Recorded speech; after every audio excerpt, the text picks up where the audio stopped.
পবিত্র রমজান মাসে যখন শহর জুড়ে সন্ধ্যা নেমে আসে এবং নাখোদা মসজিদ থেকে সন্ধ্যার নামাজের শব্দ প্রতিধ্বনিত হয়, তখন কলকাতার প্রাচীনতম পাড়াগুলির মধ্যে একটি চিৎপুরের জাকারিয়া স্ট্রিটে জ্বলন্ত গরম কয়লার উপর দেশি ঘি, সুগন্ধি মশলা এবং সুস্বাদু কাবাব, হালিমের মিষ্টি ও ধোঁয়াটে গন্ধে প্রাণবন্ত হয়ে ওঠে। এই জাকারিয়া স্ট্রিট এলাকাতে জাকারিয়া স্ট্রিট এবং রবীন্দ্র সরণির সংযোগস্থলে অবস্থিত হয়েছে প্রাচীনতম নাখোদা মসজিদ।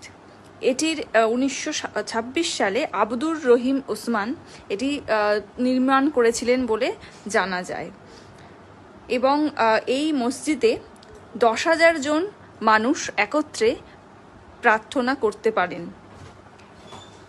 এই এরিয়াতে যদি রমজানের সময় যাওয়া যায়, সত্যিই মনটা একটা অন্যরকম একটা পরিবেশে ভরে ওঠে। এখানে বিভিন্ন ধরনের কাবাব পাওয়া যায়, হ্যাঁ, জাকিরিয়া স্ট্রিটে সুফিয়া হালিম পাওয়া যায়, উত্তর ভারতীয় খাবার যেমন চিকেন চেঞ্জি, রাস্তাতে দিল্লি 6